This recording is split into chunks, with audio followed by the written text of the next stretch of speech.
কোন আকাশে? ওই যে শহীদের রূহ যে আকাশে চলে গেছে, ওই আকাশ। অতএব মন কেন কঠিন হলো প্রিয় ভাই? এক নাম্বার কারণ, আমরা শিরকের পাপে লিপ্ত আছি। এক নাম্বার, শিরকের পাপে লিপ্ত থাকা অবস্থায় মুসলিমদের মনটা কঠিন হয়ে গেছে।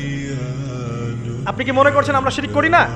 মুসলিমরাও কবর পূজা করে, দেখবেন মুসলিমরাও দেখবেন অনেক ক্ষেত্রে মাজার পূজা করছে।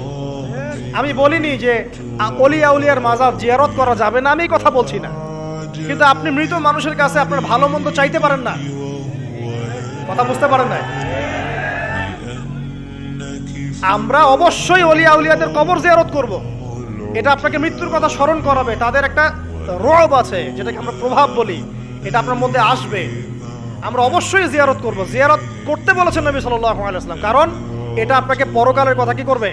স্মরণ করাবে। ওমরা করতে যান, আল্লাহ পাক সবাইকে তৌফিক দান করুন ওমরা হজ করার এবং বড় হজ করার, আমি দোয়া করি। ওখানে সবচেয়ে সেরা যে দৃশ্যগুলো দেখা যায় তার মধ্যে একটা রাসূলুল্লাহ সাল্লাল্লাহু আলাইহি ওয়াসাল্লামের রওজা।